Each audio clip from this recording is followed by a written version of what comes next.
Hello बच्चों, welcome to my channel study of the science. कैसे हो आप सब? आई होप कि आप सब अच्छे हो और पढ़ाई भी अच्छी चल रही है। एक बार रिमाइंड करते हैं प्रीवियस लेक्चर में हमने क्या पढ़ा था। तो प्रीवियस लेक्चर में हमने एटॉमिक नंबर और मास नंबर के बारे में पढ़ा था और वहीं से हमने इनके रिप्रेजेंटेशन और इनकी रिलेशंस भी निकाल ली थी। यानी कि जो हमारा मास नंबर जो था हमारा, वो क्या था जिसको हम ए से रिप्रेजेंट करते थे, वो किसके इक्वल था? Number of proton plus number of neutron. ये हमारी रिलेशन थी इनके बीच में। और एटॉमिक नंबर को हम किससे रिप्रेजेंट कर रहे थे? जेड से रिप्रेजेंट कर रहे थे। तो ये सब हम प्रीवियस लेक्चर में पढ़ चुके हैं, ठीक है। अब हम आज के इस लेक्चर में पढ़ने वाले हैं आइसोटोप और आइसोबार्स के बारे में। देखिए समझते हैं क्या कह रहा है कि एक एलिमेंट जो होता है, यानी कि हमारी अर्थ में जो एलिमेंट्स हैं वो क्या होते हैं? नंबर ऑफ एटम से मिलकर बने हुए होते हैं, ठीक है। तो हमने पीछे की थ्योरीज में क्या पढ़ा है कि जितने भी एलिमेंट्स हैं, जितने भी कह सकते हैं एटम्स जो होते हैं, उन सभी का एटॉमिक नंबर क्या होता है? डिफरेंट होता है। और हमने ये भी पढ़ा था कि एक एलिमेंट के कितने भी एटम हो चाहे, उन सभी का एटॉमिक नंबर क्या रहता है? सेम रहता है ना। जैसे कि देखो फॉर एग्जांपल ऑक्सीजन जो है, हमारी ऑक्सीजन गैस जो है वो किससे बनी हुई है? वो अलग अलग डिफरेंट डिफरेंट ऑक्सीजन एटम से मिलकर बनी हुई है ना। बहुत सारे ऑक्सीजन एटम से मिलकर बनी हुई है। तो सभी का एटॉमिक नंबर क्या रहने वाला है? सेम रहने वाला है। यानी कि इसका भी 8 होगा, इसका भी 8 होगा और इसका भी 8 होगा। यानी कि सभी का एटॉमिक नंबर सेम रहेगा, ठीक है। और इनके जो मास नंबर है वो भी क्या रहेंगे? सेम रहेंगे। ऐसा हम पढ़ चुके हैं। लेकिन अभी बाद में क्या हुई? ऐसे एलिमेंट्स की डिस्कवरी हो गई कि एक एलिमेंट के भी जो एटम्स होते हैं उनका एटॉमिक नंबर तो सेम होता ही है, लेकिन उनका मास नंबर भी सेम हो ये जरूरी नहीं है, ठीक है। यानी कि यहाँ से कुछ हमें ऐसे एलिमेंट्स मिले जिनका एटॉमिक नंबर तो सेम है लेकिन मास नंबर सेम नहीं है, यानी उनका मास नंबर क्या है? डिफरेंट है। और ऐसे ही जो हमारे एलिमेंट्स हैं उन्हीं को हम क्या बोलते हैं? आइसोटोप्स बोलते हैं। समझ में आया? यानी कि आइसोटोप्स क्या होते हैं? Isotopes are defined as the atoms of same element having the same atomic number but different mass number। ये क्या हो जाएंगे? हमारे आइसोटोप्स की डेफिनेशन हो जाएंगी। यानी कि सिंपल भाषा में बोले तो यानी कि ऐसे एटम्स, किसी एलिमेंट के ऐसे एटम जिनका एटॉमिक नंबर तो सेम है लेकिन उनका मास नंबर क्या है? डिफरेंट है। उन्हीं को हम क्या बोलते हैं? आइसोटोप्स बोलते हैं। अब फॉर एग्जांपल हम हाइड्रोजन की बात कर लेते हैं, तो हमारा जो हाइड्रोजन एटम है उसके क्या है? 3 आइसोटोप्स है, जिनका नाम क्या है? जो कि है प्रोटियम, ड्यूटेरियम और ट्राइटियम, ठीक है। ये 3 क्या है? हाइड्रोजन के आइसोटोप्स हैं। अब देखो इसको जो प्रोटियम जो होता है फर्स्ट, उसको हम कैसे रिप्रेजेंट करते हैं? H11। इसका मतलब क्या है कि इसका एटॉमिक नंबर कितना है? 1 है और इसका मास नंबर कितना है?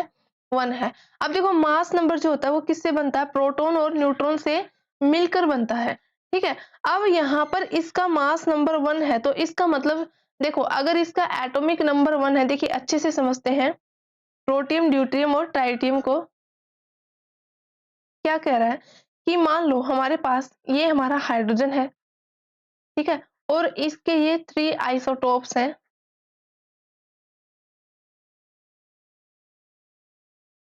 प्रोटियम है फर्स्ट वाला, दूसरा ड्यूटेरियम और थर्ड ट्राइटियम। तो प्रोटियम को हम रिप्रेजेंट करते हैं, स्मॉल p लिख देती हूँ मैं, और यहाँ पर ड्यूटेरियम को मैं लिख देती हूँ स्मॉल d और ट्राइटियम को स्मॉल t से, ठीक है। अब प्रोटियम को कैसे रिप्रेजेंट करते हैं? प्रोटियम को रिप्रेजेंट करते हैं हम H11 से। ड्यूटेरियम को कैसे रिप्रेजेंट करते हैं? इसको हम रिप्रेजेंट करते हैं H12 से। और जो ट्राइटियम होता है उसको हम रिप्रेजेंट करते हैं H13 से। अब देखो आप देख पा रहे हो कि इसमें जो जितने भी मैंने हाइड्रोजन्स लिए हैं, यहाँ पर सभी का एटॉमिक नंबर क्या है? सेम है। यानी कि सभी का एटॉमिक नंबर क्या है? 1 है। लेकिन सभी का मास नंबर क्या है? डिफरेंट है, ठीक है। प्रोटियम के केस में मास नंबर 1 है, ड्यूटेरियम के केस में मास नंबर 2 है और ट्राइटियम के केस में मास नंबर 3 है। अब ये डिफरेंट कैसे हुआ? देखो अब मान लो प्रोटियम का एटॉमिक नंबर 1 है तो इसका मतलब क्या है? इसमें जो नंबर ऑफ प्रोटॉन है, नंबर ऑफ प्रोटॉन कितने हैं भाई? इसके पास नंबर ऑफ प्रोटॉन कितने हैं? 1 है। क्योंकि एटॉमिक नंबर का मतलब क्या होता है? अगर किसी न्यूट्रल एटम की हम बात करते हैं तो उसका जो भी एटॉमिक नंबर होता है उतने ही क्या होते हैं उसमें? प्रोटॉन होते हैं और उतने उसमें क्या होते हैं, इलेक्ट्रॉन होते हैं। तो इसका मतलब इसके पास नंबर ऑफ इलेक्ट्रॉन भी कितने हैं बच्चा, नंबर ऑफ इलेक्ट्रॉन कितने हो जाएंगे, 1 हो गए, तभी तो इलेक्ट्रिकली न्यूट्रल होगा, है ना। अब अगर हम यहाँ से इसके नंबर ऑफ न्यूट्रॉन निकालें, यानी कि नंबर ऑफ न्यूट्रॉन कितने होंगे, तो नंबर ऑफ न्यूट्रॉन कैसे निकालेंगे, हम इसके मास नंबर में से क्या करें, इसके जो प्रोटॉन्स हैं अगर उसको माइनस कर देंगे तो आ जाएगा, क्योंकि देखो यही तो होता है हमारा, जो हमारा मास नंबर होता है वो क्या होता है, number of proton plus number of neutron. अब अगर हमें यहाँ से न्यूट्रॉन निकालना है तो प्रोटॉन कहाँ जाएगा, उधर जाकर क्या हो जाएगा, ए के माइनस में हो जाएगा, यानी कि ये क्या आ जाएगा हमारा ए माइनस पी हो जाएगा। अब एट मास नंबर कितना है इसका, 1 है, ठीक है, तो इसकी जगह वैल्यू को पुट करेंगे तो 1, प्रोटॉन कितने हैं इसके पास, वो भी 1 है, यानी कि न्यूट्रॉन क्या है, 0, यानी कि प्रोटियम के पास कोई भी न्यूट्रॉन नहीं है। सेम ऐसे ड्यूटेरियम की बात करते हैं तो यहाँ पर नंबर ऑफ एटॉमिक नंबर हमें क्या बता रहा है कि इसके पास नंबर ऑफ प्रोटॉन कितने हैं भैया, नंबर ऑफ प्रोटॉन 1 हो जाएगा। ऐसे ही नंबर ऑफ इलेक्ट्रॉन कितने हो जाएंगे इसके पास, अब इलेक्ट्रिकली न्यूट्रल है तो नंबर ऑफ इलेक्ट्रॉन भी कितने हो जाएंगे, उतने ही हो जाएंगे जितना उसका एटॉमिक नंबर है।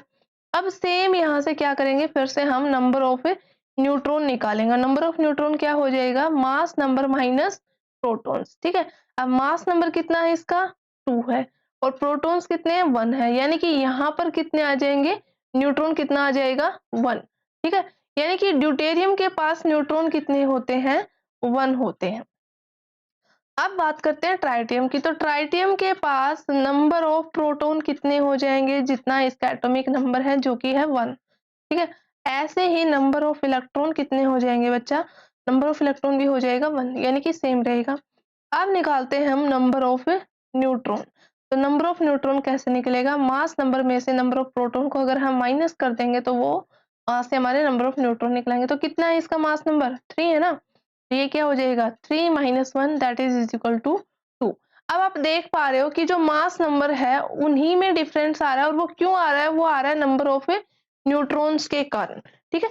तो यही हमारे क्या है, आइसोटोप्स होते हैं जिनका एटॉमिक नंबर तो क्या रहता है, सेम रहता है, लेकिन मास नंबर क्या हो जाए, डिफरेंट हो जाए। ये मास नंबर में डिफरेंस क्यों आता है, उनमें प्रेजेंट न्यूट्रॉन्स के कारण, ठीक है।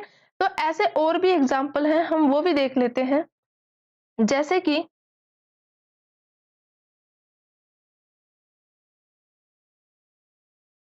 देखिए, जैसे कि कार्बन है, कार्बन का भी क्या है, C16, C6 और 12, यानी कि यहाँ पर इसका एटॉमिक नंबर क्या है, 6 और मास नंबर कितना है, 12 है। ऐसे ही एक और कार्बन पाया गया जिसका मास नंबर क्या था, डिफरेंस था C12 से, तो यानी कि ये दोनों क्या हो जाएंगे, आइसोटोप्स हो जाएंगे। ऐसे ही हम बात करते हैं क्लोरीन की, क्लोरीन का देखो, एक जो क्लोरीन है इसका तो मास कितना है भाई, 35 यूनिट है, और दूसरे का कितना है, 37 यूनिट है, तो ये क्या हो जाएंगे, ये क्लोरीन के आइसोटोप्स हो जाएंगे, ठीक है। अब देखते हैं आगे क्या दिया गया है।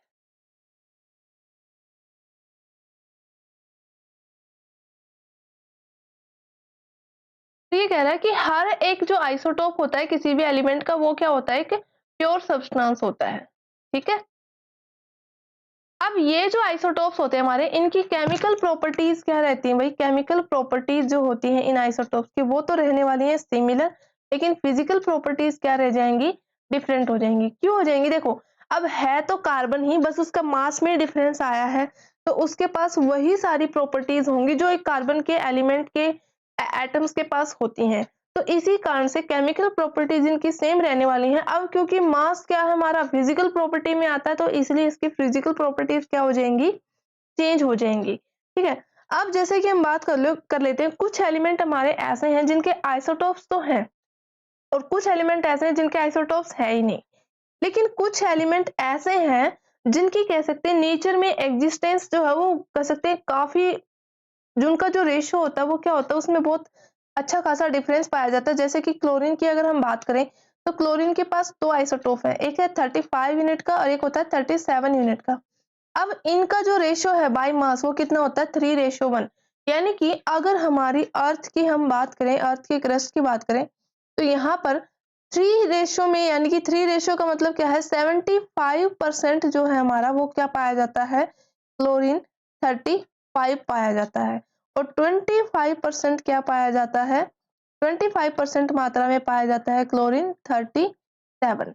अब इसका मास हम क्या लें, ठीक है। तो देखो इसके मास को कैलकुलेट करने के लिए हम क्या करेंगे, हम इन ऐसे एलिमेंट्स के मास को कैलकुलेट करने के लिए हम उनका एवरेज मास निकालते हैं, ठीक है। तो अगर किसी एलिमेंट का मान लो कोई भी आइसोटोप नहीं है तो उसके मास को हम एज इट इज ले लेते हैं जितना उस पर प्रेजेंट होता है। लेकिन अगर कोई ऐसा एलिमेंट है जिसके कह सकते हैं दो या दो से ज्यादा यहाँ पर क्या है आइसोटोप्स हैं और उनकी जो कह सकते हैं रेशियो जो है एक्सिस्ट बाय मास का वो भी क्या है काफी कह सकते हैं डिफरेंशिएट हो रहा है वहां पर, तो उस केस में हम उनका क्या करते हैं एवरेज मास निकालते हैं। जैसे कि फॉर एग्जांपल क्लोरीन का ही ले लेते हैं। अब जो क्लोरीन का मान लिया ये क्या है, ये मेरे पास एक क्लोरीन का एलिमेंट है, ठीक है। अब इसमें क्लोरीन के ये क्या है एटम्स हैं। अब यहाँ पर दोनों तरह के क्लोरीन के एटम्स हैं मेरे पास, पॉजिटिव दिखा देती हूँ न्यूक्लियस के लिए, ठीक है। तो ये दोनों तरह के कौन कौन से हैं, यानी कि यहाँ पर हमारा Cl35 भी प्रेजेंट है और Cl37 भी प्रेजेंट है। तो इस केस में हमें कौन सा मास इसका यूज करना है, तो इस केस में हम क्या करेंगे बच्चा, इनका बाई मास रेशियो करके हम इनका एवरेज मास निकाल लेंगे। तो ये वाला जो क्लोरीन है वो 3 रेशियो में यानी कि 75% हिस्से में पाया जाता है, ये ज्यादा पाया जाता है। और ये वाला क्या होता है वो बहुत कम मात्रा में यानी कि कह सकते हैं सिर्फ 25% ही अर्थ में हमारे एटमॉस्फेयर में या फिर क्रस्ट में पाया जाता है। तो इसके लिए हम क्या करेंगे, इसका एवरेज मास निकाल लेंगे। तो एवरेज मास क्या हो जाएगा, यानी कि हम क्या करेंगे, इनका एवरेज मास कैसे निकालते हैं, 3 इंटू ये वाला क्लोरीन हमारा जो हो जाएगा 35 वाला, और ये वाला कितने रेशियो में है 1 रेशियो में, यानी कि 1 इंटू Cl37 और इसको क्या कर देंगे 2 से डिवाइड, ठीक है। सॉरी 2 से नहीं 4 से, क्योंकि ऑल ओवर फ्रैक्शन क्या है हमारा, देखो यहाँ पर ये क्या बनेगा ऑल ओवर 4 बनेगा ना, जैसे यहाँ पर ऑल ओवर क्या बनेगा 100 बनेगा, यानी कि 100 में से क्या है 75% है। सेम ऐसे ही इसमें से 4 में से क्या है 3 हिस्सा, जो थर्ड पार्ट्स है वो क्या है क्लोरीन 35 है और एक ही हिस्से में क्या पाया जाता है Cl37 पाया जाता है। तो इसलिए हम क्या करेंगे इस तरह से इसको लेंगे, या फिर अगर ऐसे भी लेंगे हम 75/100 या फिर 25/100 तो उससे भी सेम आने वाला है, ठीक है। तो यहाँ पर क्या हो जाएगा 3 इंटू 35, इसका मास कितना है 35, प्लस में दूसरे वाले का कितना है 37 और डिवाइड में क्या हो जाएगा ये 4 हो जाएगा। तो जब हम इसको यहाँ से कैलकुलेट करेंगे तो ये कितना आएगा हमारा 35.5 यूनिट आ जाएगा। अब देखो ये जो मास आया है वो क्या आया है हमारा एवरेज मास आया है, और एवरेज मास ये किसका आया है, ये आया है क्लोरीन के एलिमेंट का, ना कि एक क्लोरीन के एटम का। देखो अगर मैं लिखती हूँ क्लोरीन एटम, इसका मतलब क्या है यहाँ पर एक एटम की बात कर रही हूँ, और अगर मैं लिख रही हूँ क्लोरीन एलिमेंट तो ये क्या है, ये नंबर ऑफ क्लोरीन एटम से मिलकर बना हुआ है, ठीक है। तो यानी कि जो भी हमारा क्लोरीन का एलिमेंट होगा उसमें जितने भी चाहे हमारे क्लोरीन 35 हो या फिर क्लोरीन 37 हो, हम हमेशा क्या करते हैं उसका एवरेज मास यूज करेंगे, ठीक है। तो ये मत समझना कि ये एक एटम के क्लोरीन के एक एटम का मास है, ये क्या है उस पूरे क्लोरीन के एलिमेंट का एवरेज मास है, ठीक है। तो इस तरह से हम इसका यूज करेंगे। आई होप कि आपको एवरेज मास जो है वो समझ में आया होगा, ठीक है। तो यही क्या होते हैं हमारे आइसोटॉप्स होते हैं, जिनका क्या होता है एटॉमिक नंबर तो सेम रहता है लेकिन मास नंबर क्या हो जाता है डिफरेंट हो जाता है। देखिए आप ये यहाँ पर देख पा रहे हैं, ठीक है। यानी कि कितना हो जाएगा 35.5 यूनिट ही इसका इस्तेमाल किया जाता है। अब यहाँ पर कुछ प्रॉपर्टीज हैं, यानी कि आइसोटॉप्स की क्या क्या प्रॉपर्टीज है वो हम देख लेते हैं। सबसे पहली प्रॉपर्टीज यहाँ पर क्या है, an isotope of uranium is use as a fuel in nuclear reactors, यानी कि जो न्यूक्लियर रिएक्टर्स जो होते हैं जहां पर कह सकते हैं न्यूक्लियर फ्यूजन और न्यूक्लियर फ्यूजन रिएक्शंस को करवाया जाता है, तो वहां पर यूरेनियम के आइसोटोप का इस्तेमाल किया जाता है। दूसरा कह सकते हैं ट्रीटमेंट ऑफ कैंसर, यानी कि कैंसर के इलाज में कोबाल्ट के आइसोटोप का इस्तेमाल किया जाता है। और थर्ड हमारा यूज यहाँ पर है जोल्टर जो होता है, जो कि कह सकते हैं आयोडीन की कमी से होता है, वहां पर आयोडीन के आइसोटोप का इस्तेमाल करके इसका ट्रीटमेंट किया जाता है। तो ये था हमारा आइसोटोप। अब हम पढ़ने जा रहे हैं आइसोबार्स। अब देखो आइसोबार्स क्या होते हैं? Isobars are the just opposite of the isotope, यानी कि आइसोटोप्स के जस्ट अपोजिट जो होगा वही क्या होगा? हमारा आइसोबार्स होंगे। देखो आइसोटॉप्स में क्या था कि जो एटॉमिक नंबर जो था हमारा वो तो क्या था? सेम था, है ना? और जो कह सकते हैं जो मास नंबर था वो क्या था? डिफरेंट था।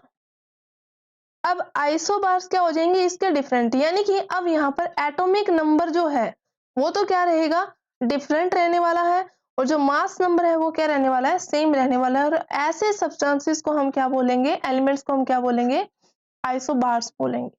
ठीक है, देखिए समझते हैं एग्जांपल लेके। फॉर एग्जांपल मैंने लिया आर्गन और कैल्शियम। अब आर्गन का एटॉमिक नंबर कितना होता है बच्चा? 18। कैल्शियम का कितना होता है? 20। और कैल्शियम का मास कितना होता है? 40। और आर्गन का भी कितना होता है? 40 होता है। तो अब आप यहाँ पर देख पा रहे हो कि दोनों जो हमारे एलिमेंट्स हैं उनका जो एटॉमिक नंबर है वो क्या है? डिफरेंट है, लेकिन दोनों का मास नंबर जो है वो क्या है? सेम है। और इन्हीं को हम क्या कहते हैं? आइसोबार्स कहते हैं। ठीक है, अब ये मास नंबर डिफरेंट कैसे है ये भी आपको अच्छे से पता है, फिर भी एक बार देख लेते हैं। देखिए जैसे कि ये जो आर्गन है 18 और 40 है, और ये हमारा क्या है? कैल्शियम 20 और 40। और हम पढ़ क्या रहे हैं? हम पढ़ रहे हैं आइसोबार्स। ठीक है, तो देखिए अब यहाँ पर 18 किसको रिप्रेजेंट कर रहा है? 18 रिप्रेजेंट कर रहा है नंबर ऑफ प्रोटॉन को। तो आर्गन के पास नंबर ऑफ प्रोटॉन कितने हो जाएंगे बच्चा? 18 हो जाएंगे। अब यहाँ पर आर्गन के पास नंबर ऑफ इलेक्ट्रॉन कितने हो जाएंगे? क्योंकि इलेक्ट्रिकली न्यूट्रल है तो कितने हो जाएंगे? इलेक्ट्रॉन भी 18 हो जाएंगे। क्या हमें इसका मास नंबर गिवन है? ऑफ कोर्स, मास नंबर कितना है इसका? 40 है। तो क्या हम यहाँ से इसके नंबर ऑफ न्यूट्रॉन निकाल सकते हैं? ठीक है, तो नंबर ऑफ न्यूट्रॉन क्या आ जाएगा? Mass number minus of protons. अब मास नंबर कितना है? 40 माइनस प्रोटॉन कितना है? 80। तो ये कितना आ जाएगा? 22। ठीक है, यानी कि नंबर ऑफ न्यूट्रॉन्स कितने आ जाएंगे? 22 आ जाएंगे। ऐसे ही कैल्शियम के केस में कैलकुलेट करते हैं। तो कैल्शियम के पास नंबर ऑफ प्रोटॉन कितने हैं? 20 है। ठीक है, ऐसे ही इसके पास नंबर ऑफ इलेक्ट्रॉन कितने हो जाएंगे? इलेक्ट्रिकली न्यूट्रल है तो नंबर ऑफ इलेक्ट्रॉन भी क्या रहेंगे बच्चा? सेम रहने वाले हैं। अब कैल्शियम का मास नंबर जो है वो कितना है भैया? वो है 40 यूनिट। तो यहाँ से हम नंबर ऑफ न्यूट्रॉन निकाल लेंगे। तो नंबर ऑफ न्यूट्रॉन कितना आ जाएगा? Mass number minus of protons. अब मास नंबर कितना है? 40, प्रोटॉन्स को माइनस करेंगे कितने हैं? 20। तो ये कितने आ जाएंगे? 20। तो आप इजीली आप देख पा रहे हो कि ये जो आइसोबार्स है वो भी किसके कारण क्रिएट हो रहे हैं? नंबर ऑफ न्यूट्रॉन्स के कारण। ठीक है, न्यूट्रॉन्स के अलग होने से भी आइसोटॉप्स और आइसोबार्स दोनों क्रिएट हो रहे हैं। लेकिन डिफरेंस क्या है? आइसोबार्स में क्या रहता है? टॉप यानी कि इनका मास नंबर सेम रहता है और एटॉमिक नंबर डिफरेंट रहता है। और आइसोटॉप्स में क्या रहता है? एटॉमिक नंबर सेम रहता है और जो मास नंबर है वो डिफरेंट रहता है। ठीक है, तो ये था हमारा आज का लेक्चर जिसमें हमने ये आइसोबार्स और आइसोटोप्स। ठीक है, मिलते हैं आपसे अगली क्लास में अगले चैप्टर के साथ। तब तक पढ़ते रहिए, खुश रहिए, मस्त रहिए। थैंक यू, धन्यवाद।